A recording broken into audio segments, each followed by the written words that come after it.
Olá, meus amigos de Ideal Espírita.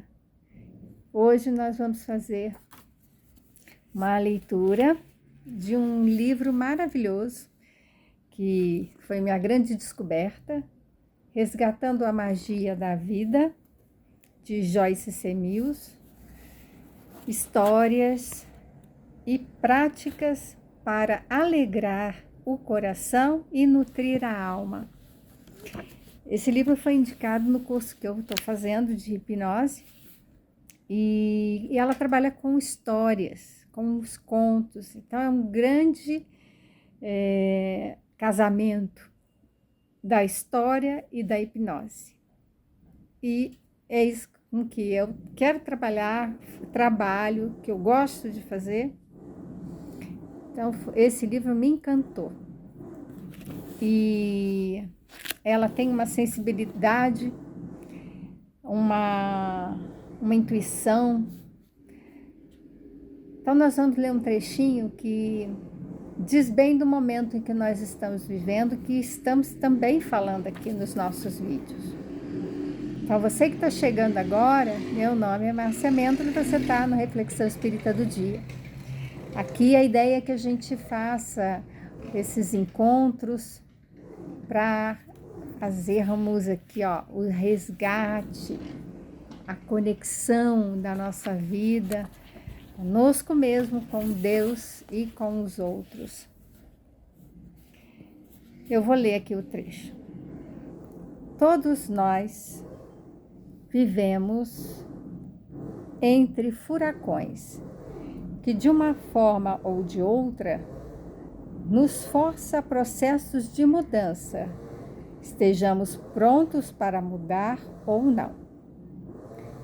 Esses furacões podem vir na forma de uma doença desafiadora, um acidente inesperado, a morte de alguém próximo, abuso físico ou sexual, divórcio, perda da fonte de renda, ou como vivido por milhões ao redor do mundo em catástrofes naturais ou causadas pelo homem. Então, nós estamos lidando nesse momento com a catástrofe que ocorreu no Rio Grande do Sul. É uma catástrofe natural, mas também sabemos que é contribuída pelo ser humano. Essas tormentas pessoais têm o poder de abalar as bases de nossas crenças e destruir todas as fontes de segurança da vida, como as conhecemos. Nossos sonhos e paixões podem se perder num redemoinho de medo e trauma.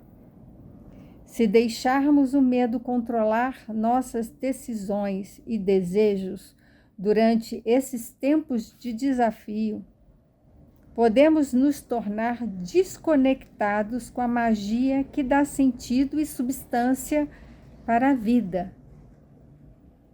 Permitindo que o medo reine livremente, ele projetará uma nuvem sobre toda a ideia que surgir e nos deixará emocionalmente paralisados. Entretanto, o medo tem grande importância. Pode chamar a nossa atenção para algo significante que está acontecendo em nossas vidas, como as sirenes que tocam um sinal de alerta antes do furacão. O medo envia sinais químicos por todo o nosso corpo, alertando-nos para perigos iminentes possíveis. Porém, o medo é o mensageiro, mas não a mensagem. A mensagem é a fé. E o que exatamente é a fé? Para mim, fé é acreditar, é ser na vida. E ser na vida é a habilidade de se arriscar, confrontar nossos medos e superar tudo com fé. Olha que trecho lindo que ela fala, né? Ela conta uma história logo em seguida a essa introdução, em que ela vendeu a casa dela e se mudou com o marido para o Havaí, numa região em que foi assolada por um furacão.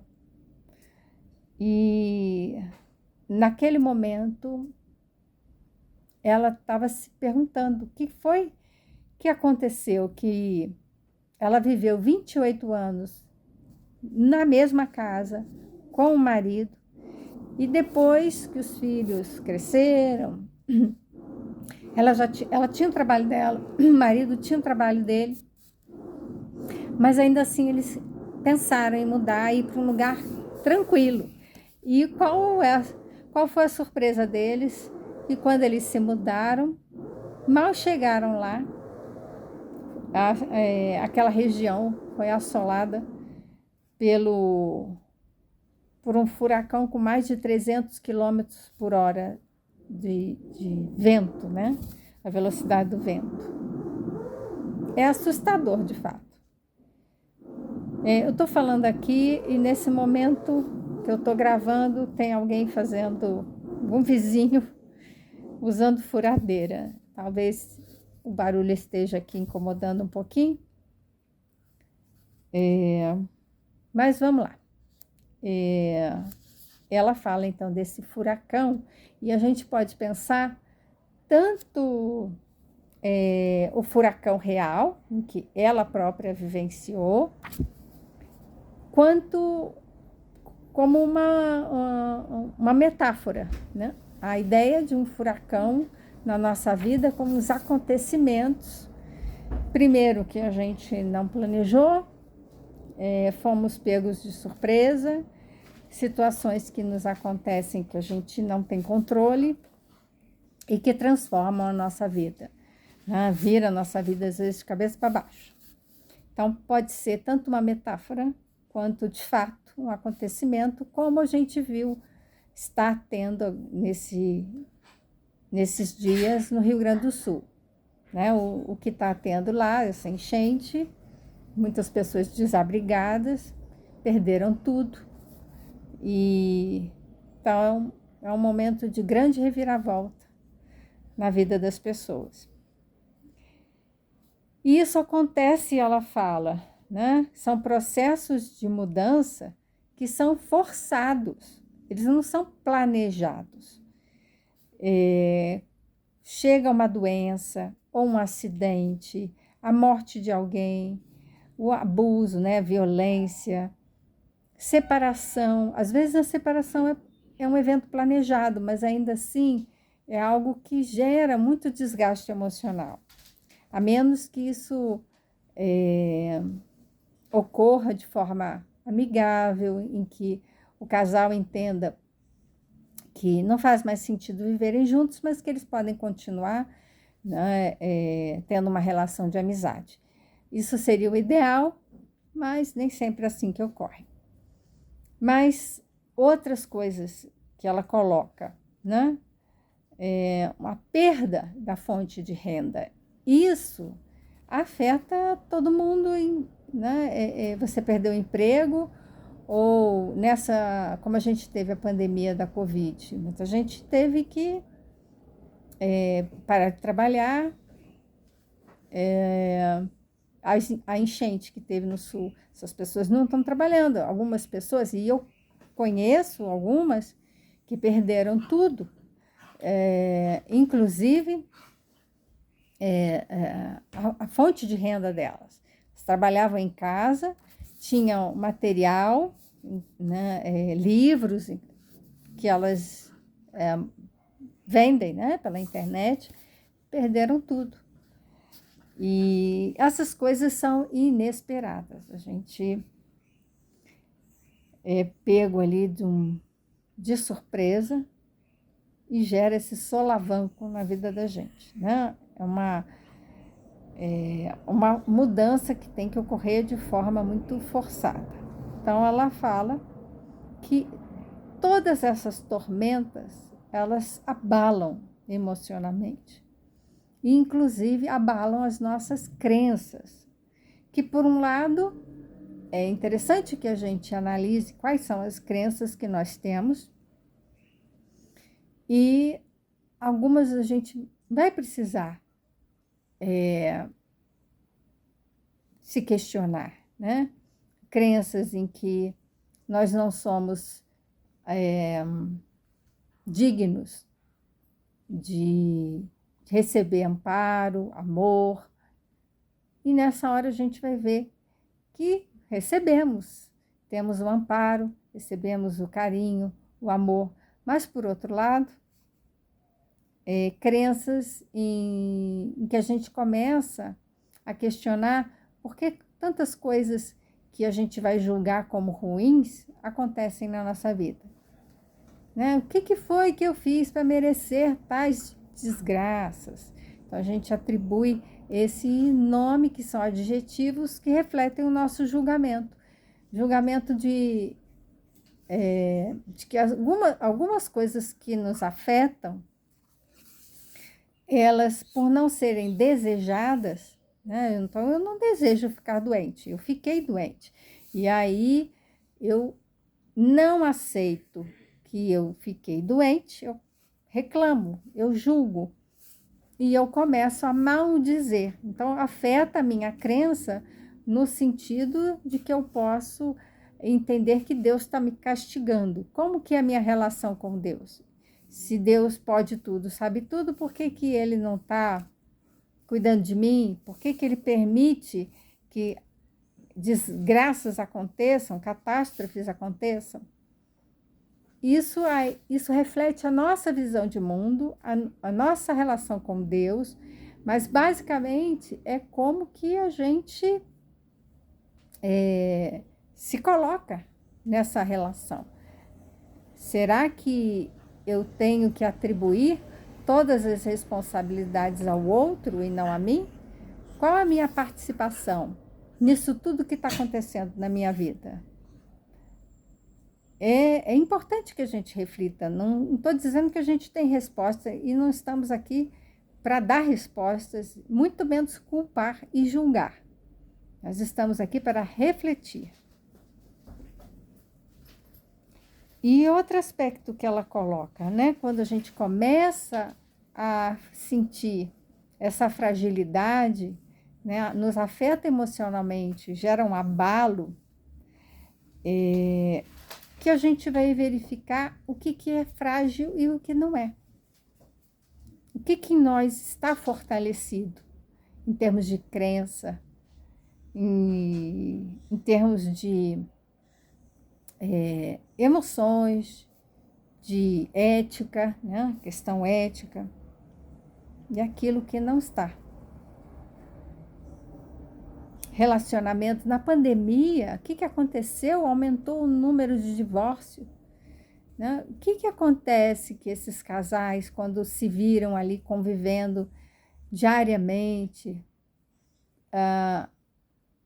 não suportaram, né? Não acharam que não fazia mais sentido viverem juntos? O que aconteceu? Qual era o ideal?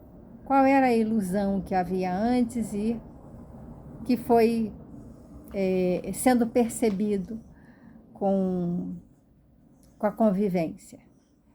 Então, é muito diferente um casamento em que as pessoas trabalham, estão ocupadas o dia inteiro, se veem à noite, se veem de manhãzinha, mas se veem à noite, então não se veem durante o dia.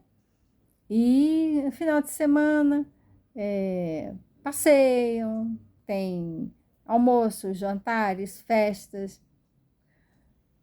Será que quando isso tudo é retirado e a pessoa precisa conviver com a outra, que a gente começa a conhecer quem de fato está ali do nosso lado? Qual é a nossa surpresa? Algumas fortalecem suas relações, outras não veem mais sentido. Sem julgamento, nós não estamos aqui para fazer julgamento.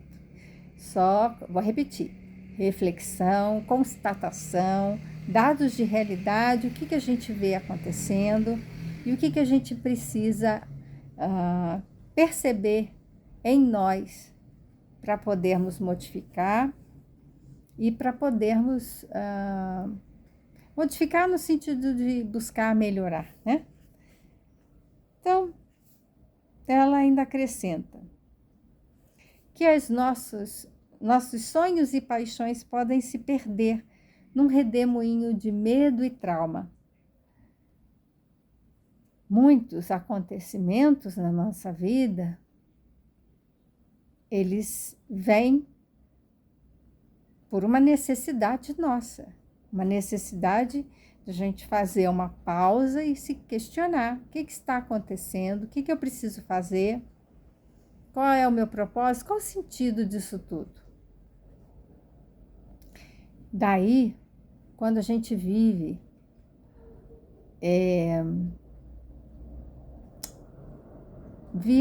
algo que está fora do nosso propósito, nós vamos provavelmente encontrar um momento, nos deparar com um momento em que vamos ser questionados, a vida vai nos questionar. Olha, isso que você está fazendo, percebe isso que você está fazendo? Percebe o caminho que você está trilhando? Será que isso aqui é o melhor para você? Tem, numa das obras de André Luiz, eu não vou lembrar o nome, mas um senhor ia para a casa espírita fazer tratamento espiritual, porque ele tinha um problema no fígado, tinha cirrose hepática. E ele ia, tomava passe, se sentia bem, e voltava, tomava passe, se sentia bem, e assim ele foi fazendo o seu tratamento. E ele chegou a ficar curado. Só que ele continuava bebendo. O que aconteceu? A doença voltava, e ele era tratado, ficava bom, continuava bebendo, voltava a doença, até que a própria espiritualidade, entendendo que, apesar dele receber a cura, ele não estava aprendendo a se cuidar, ele não estava entendendo que o corpo dele estava adoecendo pelo hábito que ele tinha de fazer uso da bebida, a espiritualidade não concedeu mais a cura. Ele fazia o tratamento espiritual, só que dessa vez ele precisava vivenciar os efeitos das ações dele. Então tinha isso, né? Assim, é o paciente em tratamento espiritual, o 10º tratamento. Né? É algo que é narrado assim no livro, né? Depois disso, ele teria que viver as consequências dos seus atos, porque ele não estava aprendendo com a oportunidade da cura. Ele voltava, e já vi isso em outros casos, de você poder conversar com a pessoa que está fazendo tratamento e ela falar que ela não bebe porque ela está doente. Mas se ela pudesse, ela continuava bebendo. Então, a bebida está num lugar de calar, silenciar alguma dor, né, um sofrimento emocional. Essa bebida está no lugar de anestesiar, de dar uma sensação de alívio diante de algumas pressões, traumas. Então, a gente entende que existe uma relação, mas às vezes é preciso sentir, já falamos, né, do sentido dessas experiências mais drásticas, né, para que a gente possa enxergar a vida de outra forma. Então, tudo tem a ver com mudança de perspectiva. Lembrando, não é julgamento, não é certo ou errado, é simplesmente mudança de perspectiva para fazermos novas escolhas. É disso que a gente fala, é disso que se trata. Não se trata de castigo, não se trata de alguém querendo nos punir, um Deus todo-poderoso que, né, vai nos fazendo sofrer. Não existe isso. O que nos acontece são experiências que têm a nossa participação e é preciso que a gente entenda qual é, para que a gente possa tomar medidas a partir de um entendimento e mudança de perspectiva. Então a gente precisa entender, buscar entender e ver diferente. Mas aí fala do medo. Então existe um medo que toma conta. Mas lembra que a gente já falou do medo aqui? O medo, ele tem um sentido. Ele tem um porquê na nossa vida. Até aí, enquanto ele tiver com a função dele de nos alertar para um perigo, como ela coloca aqui, né, uma sirene que dá um alerta para que a gente possa se proteger, o medo, ele pode nos paralisar, ele pode ter um efeito muito ampliado e nos prejudicar se a gente vive com medo. A gente está aqui para viver com medo ou sentir medo na vida, como, né, uma emoção que faz parte, mas não viver em função do medo. E aí ela coloca essa frase que é sensacional. O medo é um mensageiro, mas não a mensagem. A mensagem é a fé. E aí ela tem um capítulo que ela dedica a isso, né? Ela trata nesse capítulo quando o medo, ele é um mensageiro, ele só está informando. A mensagem é a fé. A gente precisa entrar em contato com essa fé. E ela pergunta o que é a fé. Daí é a nossa reflexão também para hoje. O que é fé? Como que a gente define? Como que a gente se relaciona com a nossa fé? Temos ou não temos fé? Se a fé é a mensagem, de que mensagem nós estamos falando? E ela cita aqui, Emily Dickinson: a esperança é algo com penas, que pousa na alma e canta a melodia sem as palavras e nunca para. A história que ela trata nesse capítulo, e eu mencionei, né, ela muda para uma cidade no Havaí em que é atingido por um furacão.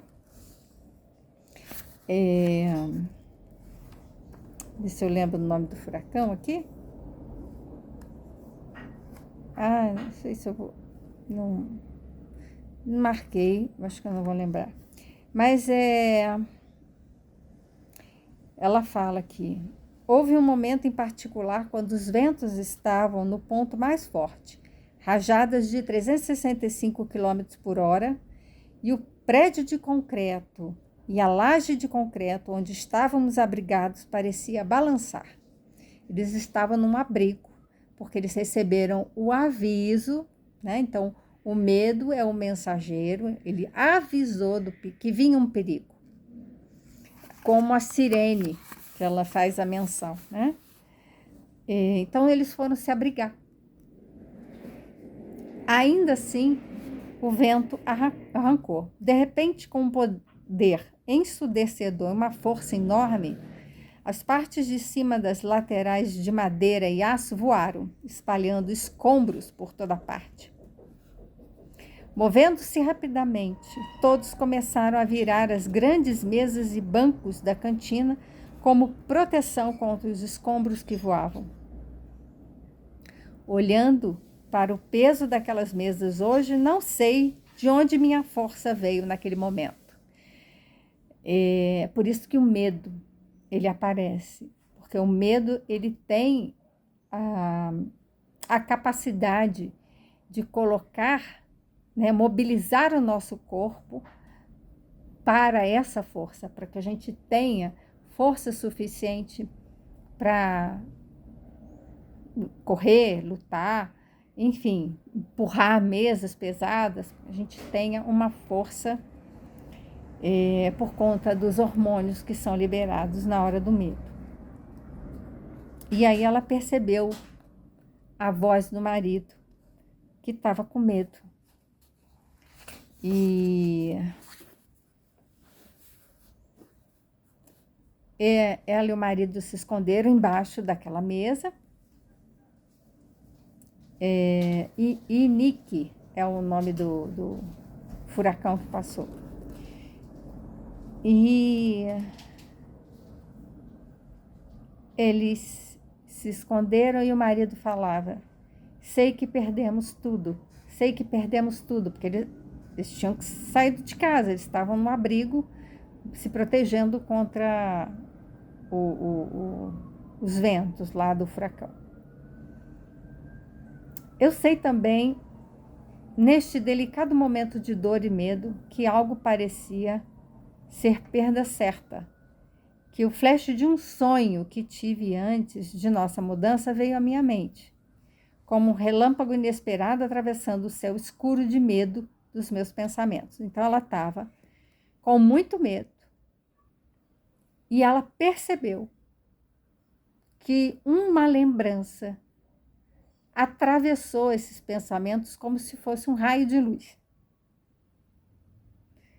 E aí ela decidiu compartilhar o sonho que ela lembrou com o marido.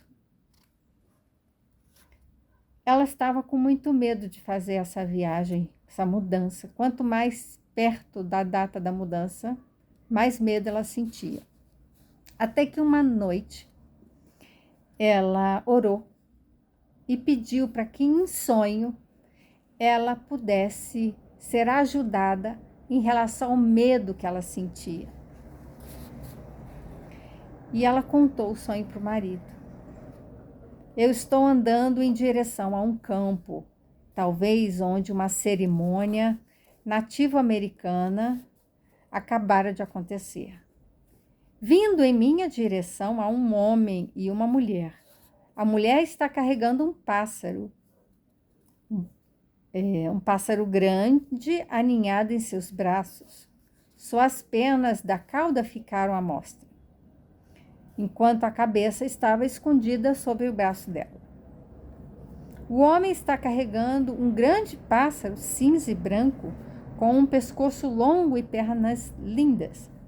Penas lindas. Reconheci o pássaro da mulher como uma coruja. Comentei como era lindo o pássaro dela e disse que a coruja é um pássaro sagrado no Havaí. Então virei para o homem e disse: ah, esse é um pássaro usado em rituais de cura. É muito bonito. Sabe, vou a cerimônias desse tipo e realmente gostaria de ter algumas penas para presentear meus parentes. Então, quando o senhor tiver penas extras para dispor, gostaria muito de tê-las. Então o homem alto e gentil se aproximou e delicadamente, com movimentos graciosos da mão, como se fosse um balé, virou o pássaro, alcançando a parte de baixo dele e me estendendo um punhado de penas. Olhando suavemente nos meus olhos, ele disse: sim, isso é um pássaro com propriedades de cura. Agora estenda suas mãos. Eu fiz como o homem pediu, estendendo minhas duas mãos. Ele então colocou as penas nas palmas das minhas mãos e disse: aqui estão, elas se chamam fé, e você tem tudo o que precisa. Quando acordei, minhas mãos estavam estendidas e, deitada na cama, me vi movendo gentilmente meus dedos como se acariciasse as penas colocadas ali. Permaneci na cama por cerca de 1 hora, pensando sobre aquele sonho, o que aquele sonho significava para mim. Percebi que o homem e a mulher eram mensageiros de Deus, em seu aspecto feminino e masculino. Analisando a mensagem, acredito que ela me dizia: que, ainda que houvessem muitas coisas desconhecidas com relação à mudança que eu ia encarar, eu também estava recebendo o melhor remédio para enfrentar meus medos, que era a fé. A fé na forma de penas de pássaros. A gente recebe tudo o que a gente precisa de Deus. Deus envia seus mensageiros. Estamos nos colocando nas condições adequadas para receber. Nós estamos atravessando momentos difíceis. A fé, ela pode ser depositada nas nossas mãos, na forma que for. Pode ser na forma de penas, pode ser, uma metáfora. Pode ser na forma de qualquer outro objeto, mas de forma concreta a gente pode receber recursos sendo depositados nas nossas mãos, alimentando essa fé que nós vamos poder explorar mais um pouquinho. Mas o que é a fé? Como que a gente lida com a fé? Como que a gente alimenta a nossa fé para superar todos os medos? Por hoje vamos ficar com essa reflexão. Desejo um lindo dia. Aproveitem a noite para fazer uma oração e também pedir para que Deus possa enviar seus mensageiros e trazer o sentido da mensagem de forma até mais clara, para que a gente possa nutrir nessa vida a esperança e a fé. Forte abraço a todos e a gente se vê no próximo encontro.